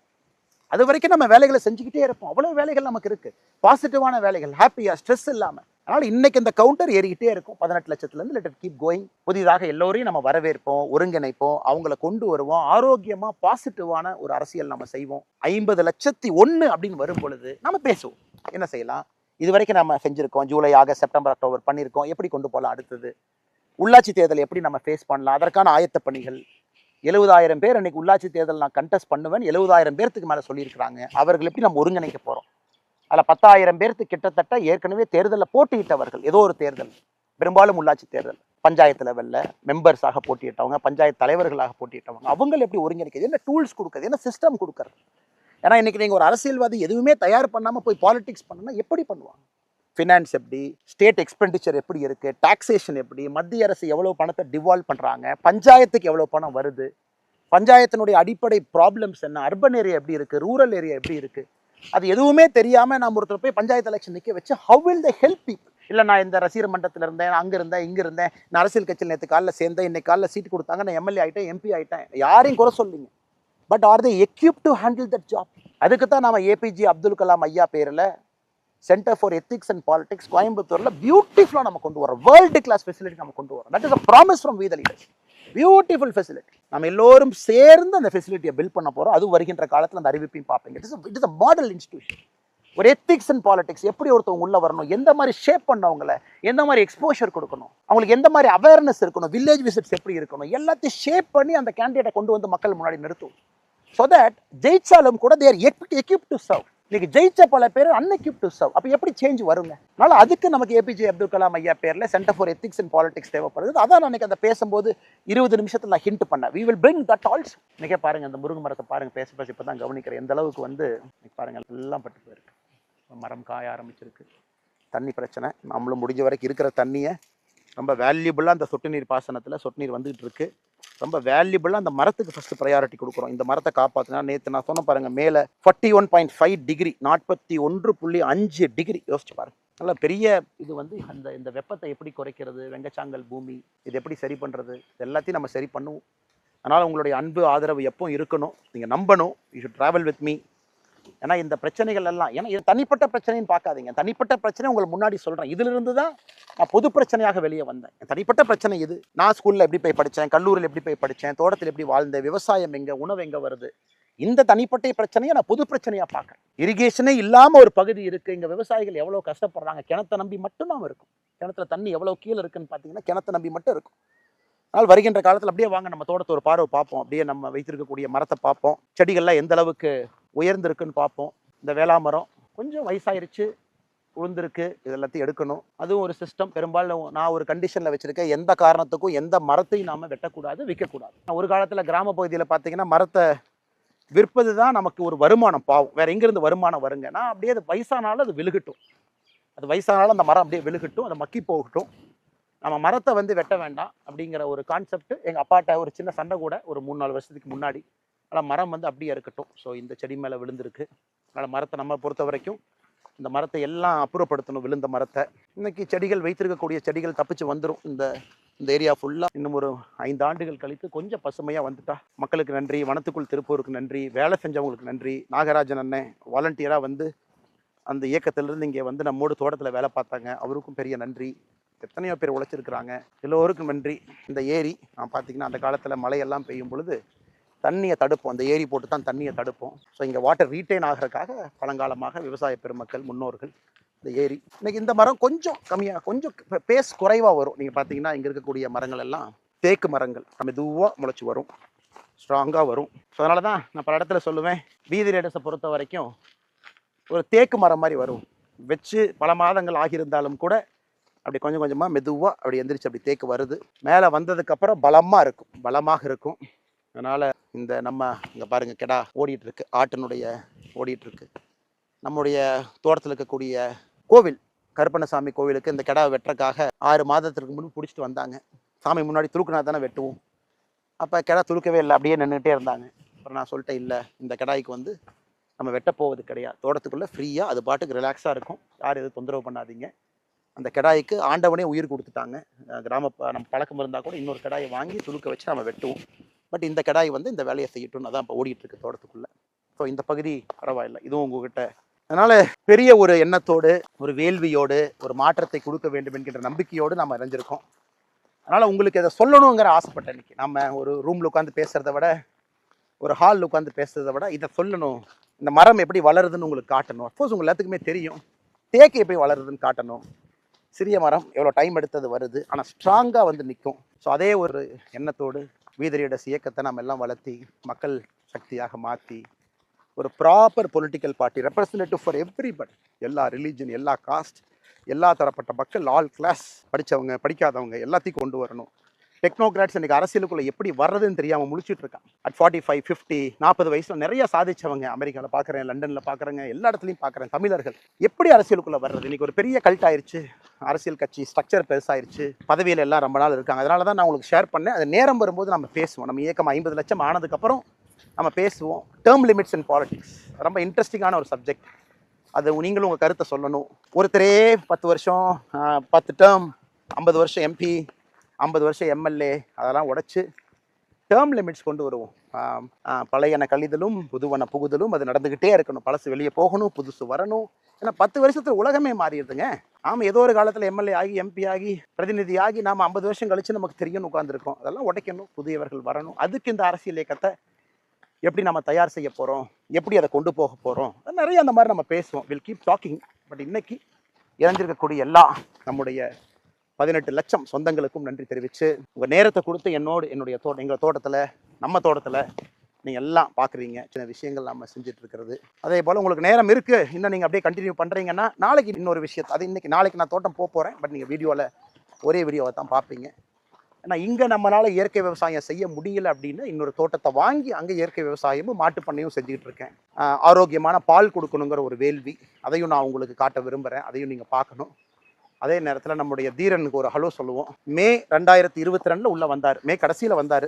தீரனை பொறுத்த வரைக்கும் வெரி ஆங்கிரி, கோபக்காரன்னே சொல்லலாம். Very angry man. உள்ளே போனால் முகம் மாறும். ஜல்லிக்கட்டு காலை எப்படி இருக்கணும் அப்படிங்கிறதுக்கு தீரன் ஒரு இலக்கணம். 4 ஆண்டுகள் நம்மோடு. கடந்த 2 ஜல்லிக்கட்டும் போயிட்டு வந்தாச்சு. 2 ஜல்லிக்கட்டும் கிட்டத்தட்ட 15லேருந்து 22 ஜல்லிக்கட்டை வருஷத்துக்கு அட்டன் பண்ணி எங்கேயுமே பிடிபடாத ஒரு காளை. Heat, excess heat. முடிஞ்ச வரைக்கும் பந்தல் போட்டிருக்கோம். நம்முடைய பந்தல், பின்னப்பட்ட பந்தல், சூடு வரக்கூடாதுன்னு கீத்து பந்தல் இருக்காரு. டெய்லி குளிப்பாட்டணும், 2 முறை குளிப்பாட்டணும், தண்ணி வசதியோடு இருக்கணும். நான் சொன்ன கிடாய் அங்கே இருக்காரு பாருங்க, அத்துக்கிட்டு எஸ்கேப் ஆகி இன்னைக்கு உயிரோடு நம்மோடு இருக்கக்கூடிய அவர் அங்கே இருக்காரு. ஸோ தீரனுக்கு ஒரு ஜூனியரை கொண்டு வந்துட்டோம். 2 வருஷம் ஆச்சு. இன்னைக்கு ஜூனியர் ட்ரைனிங் போயிருக்கிறார். அடுத்த வருஷம் ஜல்லிக்கட்டுக்கு தீரனோடு சேர்ந்து இன்னொருத்தரும் போகணுங்கிறக்காக அந்த காளையை வந்து இன்னைக்கு ட்ரைனிங் அனுப்பியிருக்கோம். மதுரை பக்கத்தில் இருக்காங்க. ஸோ தீரன் இது கிட்ட போனாவே கொஞ்சம் அப்படியே லைட்டாக ரைட். தீரன் அப்படியே வாங்க என் கூட. அனைவருக்கும் மறுபடியும் என்னுடைய வணக்கம். நான் ஏற்கனவே உங்கள்கிட்ட சொன்ன மாதிரி இன்றைக்கி இன்னொரு தோட்டத்துக்கு நாம் போவோம். அங்கே செஞ்சிட்டு இருக்கிற விவசாயத்தை கூட பார்ப்போன்னு உங்களுக்கு சொன்னேன். இன்றைக்கி நாம் இன்னொரு தோட்டத்தில், இது முற்றிலும் மாறுபட்ட ஒரு தோட்டம். நான் பிறந்த ஊர் நேற்று நம்ம பேசும்பொழுது நான் உங்களுக்கு காட்டினேன். 41 டிகிரி எவ்வளோ கஷ்டப்பட்டு அங்கே நம்ம பண்ணுறோம். அதே நேரத்தில் மக்கள் எவ்வளோ கஷ்டப்படுறாங்க. அது ஒரு விதமான விவசாயம். அதிகமாக ஆடுகள், மாடுகள், மரங்கள் அங்கே வச்சுருக்கோன்னு. இது நான் ரொம்ப பேஷனாக இது செய்யணும் அப்படின்னு ரொம்ப நாளாக யோசிச்சுட்டு இருந்த ஒரு விஷயம். நம்ம வாழ்க்கையில் அதை கண்டிப்பாக பண்ணணும். நமக்கு இது ஆத்மார்த்தமான ஒரு புரிதல் கொடுக்கும் அப்படிங்கிறக்காக இது செஞ்சது. இன்னைக்கு பாருங்கள், நம்ம பேசும்போதே மழை இடிச்சிட்டு இருக்கு. எந்த நேரத்தினாலும் மழை வரலாம்.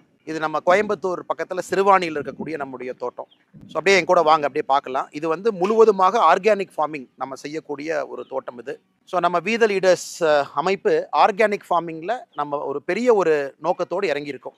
நேரடியாக உங்கள்கிட்ட சொன்ன மாதிரி ஐஐடி மெட்ராஸில் இணைந்து ஒரு ஆர்கானிக் ஃபார்மிங் கான்க்ளேவோடு நம்ம ஆரம்பித்தோம். இன்றைக்கி நம்மோடு நிறைய ஆர்கானிக் ஃபார்மர்ஸ் நம்மோடு லிங்க் ஆகிருக்கிறாங்க. இப்போ கிட்டத்தட்ட இன்னைக்கு 45 விவசாயிகள் நம்மளோட இணைஞ்சிருக்கிறாங்க. அவங்க தோட்டத்தில் ஆர்கானிக் ஃபார்மர்ஸுக்கான ட்ரைனிங் ஒர்க் ஷாப் அதெல்லாம் நிறைய நடந்திருக்கு. நானும் சில இடத்துக்கு போயிருக்கேன். நம்முடைய இளம் விவசாயிகள், ரொம்ப சந்தோஷமான விஷயம் என்னன்னாங்க, நிறைய பெண்கள் சகோதரிகள், 30 வயசு 35 வயசு குறைவான சகோதரிகள், அவங்க இன்னைக்கு நம்முடைய வி த லீடர்ஸ் அமைப்போடு இணைந்து நிறைய ஆர்கானிக் ஃபார்மிங் ஒர்க் ஷாப்பில் பங்கேற்கிறாங்க. நாம் அவங்களுக்கு பேசிக் டீச் பண்ணுறோம். இப்போ உங்கள்கிட்ட 1/2 ஏக்கர் இருந்தாலும் எப்படி ஆர்கானிக் ஃபார்மிங் நீங்கள் பண்ணலாம், இயற்கை விவசாயம் எப்படி பண்ணலாம், அல்லது 3 அடுக்கு விவசாயம் எப்படி பண்ணலாம், அல்லது உரம் இல்லாத இயற்கை உரம் இருக்கக்கூடிய விவசாயத்தை எப்படி பண்ணலாம் அப்படின்னு. ஸோ சில இடத்துல பயிர் தோட்டங்கள் நீங்கள் போடலாம், பழத்தோட்டங்கள் போடலாம். அது எல்லாத்தையும் எப்படி நீங்கள் வந்து ஒன்றிணைச்சு சந்தைப்படுத்தலாம் அப்படிங்கிற ட்ரைனிங்கும் நம்முடைய வி த லீடர்ஸ் அமைப்பினுடைய வாலண்டியர்ஸ் கொடுத்துட்டு இருக்காங்க. உதாரணத்துக்கு நம்முடைய தோட்டம் நாம் எடுத்து உள்ள வந்து கிட்டத்தட்ட இன்னைக்கு 1 ஆண்டுகள் முழுமையாக முடிஞ்சிருச்சு. பட் நாம் எடுத்த நாள்லேருந்து அது ஆர்கானிக் ஃபார்மிங் நிலமாக இதை நம்ம ரெடி பண்ணிக்கிட்டு இருக்கோம். எனக்கு ஒரு குறிப்பிட்ட காலம் நீங்கள் அதில் உரம் போடாமல் இருந்தால் மட்டும்தான் அது இன்னைக்கு நீங்கள் ஆர்கானிக் ஃபார்மிங் அப்படின்னு சொல்ல முடியும். ஸோ இன்றைக்கி நாம் இதெல்லாம் பார்த்திங்கன்னா சோளம் போட்டிருக்கோம், வளர்ந்துக்கிட்டு இருக்கு. ஏன்னா இது அனைத்துமே வந்து இன்னைக்கு இந்த மண்ணை வந்து பக்குவப்படுத்தி கொண்டு இருக்கின்றோம். மண்ணை இதுக்கு முன்னாடி நம்ம நவதானியங்கள் போட்டிருந்தோம், அப்புறம் கொள்ளு போட்டோம். இங்கே இருக்கக்கூடிய செடிகள்லாம் அழிஞ்சிடணும், கீழே எதுவுமே இருக்கக்கூடாதுன்னு அப்புறம் ஒரு ஸ்டெப்பாக மாற்றிக்கிட்டு இருக்கோம். இன்றைக்கி சோளம் போட்டிருக்கோம். அப்புறம் சோளத்திலேருந்து அப்படியே கொஞ்சம் கொஞ்சமாக வெளியே வந்து நாம் இதில் தண்ணி இருக்கக்கூடிய அந்த பகுதி போட ஆரம்பிப்போம். மிச்ச இடத்துல நாம் பழத்தோட்டங்கள் வைக்கலாம். இதிலிருந்து நாம் காய்கறிகள் போடலாம், வெளியே எடுத்துகிட்டு போகலாம். அனைத்துமே முழுவதுமாக இந்த தோட்டத்துக்குள்ளே நம்முடைய மாட்டினுடைய சாணத்தை தான் பயன்படுத்துகிறோம். 1 ஆண்டு காலமாக அந்த ப்ரிப்பரேஷன் ப்ராசஸில் மாட்டினுடைய சாணத்தை மூலமாக வச்சு தான் நம்ம ப்ரிப்பரேஷன் ப்ராசஸ் பண்ணிக்கிட்டு இருக்கோம். நிறையா நம்மோடு அமைப்புகள் இணைஞ்சிருக்கிறாங்க. ஸோ இதுவும் நமக்கு ஒரு நோக்கம். இன்னைக்கு வி த லீடர்ஸ் வந்து பீப்புள் மூவ்மெண்ட்டாக அடுத்த கட்டம் போகணும் அப்படின்னா, இன்னைக்கு எங்கே நம்மகிட்ட நீர் ஆதாரம் இருக்கோ அங்கே வேற மாதிரி இயற்கை விவசாயம் தேவைப்படுகிறது. எங்கே நீர் ஆதாரம் இல்லையோ அங்கே வேறு மாதிரி இன்னைக்கு இயற்கை விவசாயம் தேவைப்படுகிறது. இது ஒரு பாட்டு. இன்னைக்கு இயற்கை விவசாயத்தை நீங்கள் சக்ஸஸ் பண்ணணும் அப்படின்னா ஒரு கேஷ் கிராப்பும் உள்ளே இருக்கணும். இன்னைக்கு நம்ம 5 ஏக்கரோ 4 ஏக்கரோ 10 ஏக்கரோ 2 ஏக்கரோ 1 ஏக்கரோ எத்தனை இடத்துல பண்ணாலும் கூட பணம் வரக்கூடிய பயிர்கள் கேஷ் கிராப் இருக்கணும். ஸோ உதாரணத்துக்கு நம்ம தோட்டத்தில் கொஞ்சம் இடத்துல வந்து பாக்கு இருக்குது. பாக்கு, அந்த பாக்கில் உங்களுக்கு வருஷம் ஒரு மகசூல் வரும், வருமானம் வரும். ஸோ அந்த வருமானம் ஒரு விவசாயி தன்னுடைய வாழ்க்கையை வாழ்வதற்கு, குடும்பத்தை காப்பாற்றுறதுக்கு, குழந்தைங்களை படிக்க வைக்கிறதுக்கு ஒரு கேஷ் கிராப்பினுடைய வருமானம் நமக்கு தேவை. அதனால் முழுசாக இயற்கை விவசாயம் நான் அப்படி போகிறேன்னு சொல்கிறத விட கேஷ் கிராப் போடுங்க, அதையும் இயற்கை விவசாயமாக நம்ம செஞ்சு எடுத்துகிட்டு போகலாம். மிச்ச இடத்துல சோளம், கம்பு, கொள்ளு, அப்புறம் கொஞ்சம் கொஞ்சமாக நாம் தண்ணி இருக்கக்கூடிய இடத்துல அரிசி, இங்கெல்லாம் அரிசி நல்லாவே போடலாம். சின்ன வெங்காயம் போடலாம், நிறைய காய்கறிகள் போடலாம், பழங்கள் போடலாம், பல மரங்கள் வைக்கலாம்.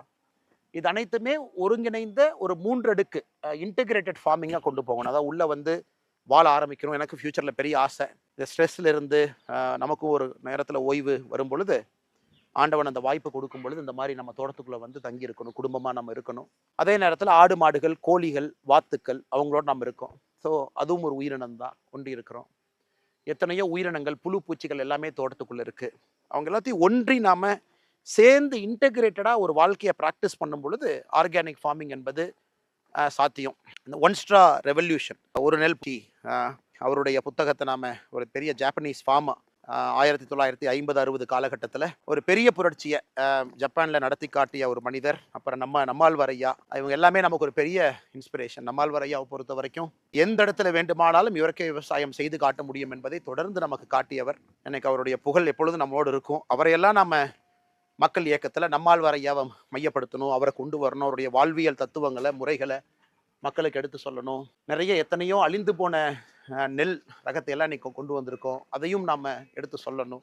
அது நம்முடைய வி த லீடர்ஸ் அமைப்பினுடைய இயற்கை விவசாய குழு, அவங்க ரொம்ப பெரிய லெவலில் பண்ணுறாங்க. அந்த தன்னார்வர்கள், குறிப்பாக டாக்டர் ஷியாம், அவர் அதில் இருக்கார், ரொம்ப ஆக்டிவாக அதை செஞ்சிட்டு இருக்காரு. ஸோ அவருக்கும் என்னுடைய பெரிய நன்றி. பிரவீன் இருக்காங்க வி த லீடர்ஸில், அவரும் ரொம்ப ஆக்டிவாக உள்ளேருந்து பண்ணிட்டு இருக்காங்க. இது எல்லாத்தையும் நம்முடைய chief executive officer CEO doctor Prabha, என்னுடைய நெருங்கிய நண்பர். வி ஸ்டடி டுகெதர், ஒன்றா ஸ்கூலில் படித்தோம். அவர் நல்லா படித்தார், டாக்டர் ஆகிட்டார். அவர் டாக்டர் ஆகி மக்களுக்கு மருத்துவ சேவை செய்து ப்ரொஃபஸராகவும் பணியாற்றிய பிறகும் கூட வீதி லீடர்ஸ் அமைப்பில் முழு நேர ஊழியராக சீஃப் எக்ஸிக்யூட்டிவ் ஆஃபீஸராக இன்றைக்கி தன்னுடைய வாழ்க்கை முழுவதுமாக நம்முடைய கற்பணித்து இத்தனை ஆண்டு காலமாக பணி செஞ்சிட்ருக்கிறாங்க. இவங்க எல்லாத்துக்கும் தான் பெரிய நன்றி நம்ம சொல்லணும். இன்றைக்கி நாம் ஏற்கனவே சொன்னது போல் மனிதன் நாம் எப்படி நம்ம மாட்டோடு ஒன்றி வாழ்கின்றோம், ஒன்றாக இருக்கின்றோம். ஏன்னா இவர்கள் நமக்கு கொடுக்கக்கூடிய சாணம் அதை தான் நம்ம பயன்படுத்துகிறோம், அடுத்த கட்டத்துக்கு எடுத்துகிட்டு போகிறோம். ஸோ இங்கே நாம் பார்க்கலாம் நம்முடைய சிறு மாட்டுப்பண்ணை, பெரிய மாட்டுப்பண்ணை இல்லை, 11 மாடுகள் நம்ம வச்சுருக்கோம். கொஞ்சம் கொஞ்சமாக ஒரு மாடாக சேர்த்துக்கிட்டு அதை கொஞ்சம் கொஞ்சமாக அப்படியே கொண்டு போயிட்டுருக்கோம். காங்கேயம் காரி காங்கேயம் மாடு, இந்த பகுதி குறித்தான மாடு காங்கேயம் மாடு. நல்ல ஸ்ட்ராங்கான ஒரு ப்ரீடு, குறிப்பாக எல்லாம் பட்டி தொட்டி எல்லாம் பார்க்கக்கூடிய மாடு. காரி மாடு காம்பிலிருந்து எல்லாமே கருப்பாக இருக்கிறனால காங்கேயம் காரிங்கிறோம். ஸோ இங்கே இந்த மாடு பால் கறந்தாச்சு. இவங்கெல்லாம் கிர் மாடு.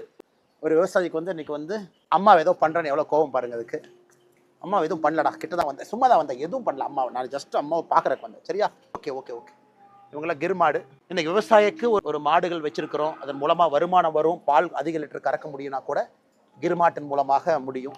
இன்னைக்கு வந்துச்சு முட்டாத ரைட் அண்ணா பண்ணுங்கண்ணா. அதே போல் நம்முடைய தார்பார்க்கர் மாடுகள், இதுவும் ரொம்ப ஸ்ட்ராங்கான ஒரு ப்ரீட். எல்லாமே குஜராத் பஞ்சாப் அந்த இடத்துல இருக்கக்கூடிய மாடுகள், இயற்கை மாடுகள், எல்லாமே A2 பால் கொடுக்கக்கூடிய மாடுகள், இயற்கையான மாடுகள்.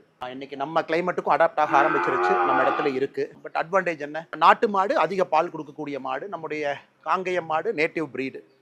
ஸோ காம்பினேஷன் நம்ம வச்சுக்கணும், மாடு பாலும் கொடுக்கணும், அதே நேரத்தில் அந்த மாடும் ஸ்ட்ராங்காக நிற்கணும், அந்த ஏரியாவில் நோய்வாய்ப்படக்கூடாது. ஸோ மொத்தமாக இருக்கக்கூடிய இதுலேருந்து கிடைக்கக்கூடிய சாணம் நமக்கு ரொம்ப முக்கியமான ஒரு பெரிய வேலை செய்யுது. நம்ம தோட்டத்துக்கே சாணம் வெளியிருந்து வாங்கணும், ஏன்னா அவ்வளோ மாடுகள் நமக்கு தேவை. அதெல்லாம் வந்த பிறகு நாம் இதை முழுமையாக நம்ம இன்றைக்கி தயார் பண்ணிக்கிட்டு இருக்கோம். இன்னும் ஒரு 5 ஆண்டுகள் கழித்து நம்ம ஒரு இயற்கை விவசாயின்னு சொல்ல முடியும். ஏன்னா ஒரு நிலத்தை பொறுத்த வரைக்கும் நீங்கள் 5லேருந்து 7 ஆண்டுகள் முழுமையாக உரம் போடலை, முழுமையான இயற்கை விவசாயம் நம்ம செஞ்சுட்டு இருக்கோம் அப்படின்னா அதை நாம் ஒரு இயற்கை விவசாயி அப்படின்னு சொல்லலாம். இன்றைக்கி அந்த ப்ராசஸில் இருக்கும். வீதி லீடர்ஸில் ஒரு வாலண்டியராக நானும் ஒரு இயற்கை விவசாயியாக அடுத்த கட்டத்துக்கு செல்லணும் அப்படிங்கிற ஒரு பெரிய ஆர்வம். நிறைய நம்மோடு ஆயிரக்கணக்கான நண்பர்கள் இந்த இயற்கை விவசாயம் பயிற்சி மட்டுமே உள்ள வந்திருக்கிறாங்க, நம்மளோட இருக்கிறாங்க, ட்ரைனிங் எடுக்கிறாங்க. நாமளும் நிறைய இயற்கை விவசாயிகள்கிட்ட பாடம் எடுத்து கொண்டு இருக்கின்றோம், நிறைய அமைப்புகளோடு ஒருங்கிணைந்து செயல்படுகின்றோம். இதுவும் ஒரு பெரிய மக்கள் மூமெண்ட்டாக ஒரு புரட்சியாக வரணும் அப்படிங்கிறது தனிப்பட்ட முறையில் எனக்கு ஒரு பெரிய ஆசை. உண்ணக்கூடிய உணவு, சாப்பிடக்கூடிய உணவுல எல்லாம் நச்சுத்தன்மை இருக்கக்கூடாது. இன்னைக்கு கேன்சர் எவ்வளோ வருதுன்னு பாருங்கள் எல்லா இடத்துலும் கூட. பட் எல்லாத்தினாலையும் அர்பன் ஏரியாவில் இருக்கிறவங்க இன்னைக்கு எப்படி அதை அஃபோர்ட் பண்ண முடியும், கடையில் தான் வாங்குறாங்க. ஸோ அவர்களுக்கு நாம் என்ன செய்ய முடியும், வீட்டு கூரையில் பயிற்சி கொடுத்து, வீட்டு கூரையில் மொட்டை மாடியில் பயிர் பல வகைகள், குறிப்பாக காய்கறி வகைகளை கொண்டு வந்தால் நிச்சயமாக அவர்களுக்கும் ஒரு பெரிய இது கிடைக்கும்.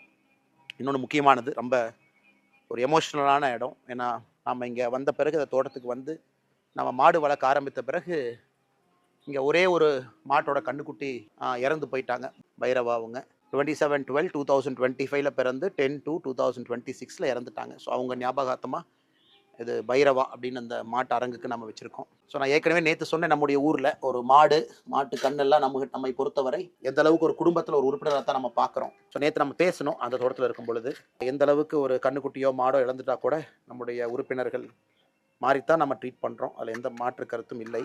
ஸோ அதனால் எனக்கு எல்லார்ட்டையும் அன்பு வேண்டுகோள், நம்முடைய வாழ்வியல் முறையில் ஒன்றா மாறணும், அதற்கு மக்கள் நாம மாறணும். அதனால தான் நம்மளுடைய நோக்கமே மாறுவோம் மாற்றுவோம், நாம மாறணும், நமக்கு நம்முடைய வாழ்க்கைக்குள்ள சின்ன மாற்றங்களை கொண்டு வரணும், இயற்கையோடு ஒன்றி இருக்க ஆரம்பிக்கணும். காரணம், இன்னைக்கு எல்லா அரசியலுமே இன்னைக்கு என்ன அப்படின்னு நம்ம பேசுறோம், இன்னும் 20 ஆண்டுகள் கழித்து எப்படி இருக்குன்னு நீங்க யோசிச்சு பாருங்க. வெப்பமடைதலை பத்தி யோசிச்சு பாருங்க, நச்சுத்தன்மை இருக்கக்கூடிய உணவுகளை பற்றி யோசிச்சு பாருங்க, நம்முடைய குழந்தைகள் எப்படி எங்கே மாசுபட்ட காற்றுல எப்படி நம்முடைய குழந்தைகள் வாழுவாங்கன்னு பாருங்க. ஸோ நம்முடைய மக்கள் இயக்கம், நம்முடைய அரசியல் என்பது நாளைய மாற்றத்திற்கான அரசியல். அதை நோக்கி நம்ம போகிறோம். அதற்கு முதல்ல நாம மாற்றங்களை நமக்குள்ள கொண்டு வரணும், அவேர்னஸை கொண்டு வரணும். அதன் பிறகு அது போன்ற தலைவர்களை நம்ம தயார் பண்ணணும், அவர்களை தயார்படுத்தணும், களத்தில் நிற்கணும்.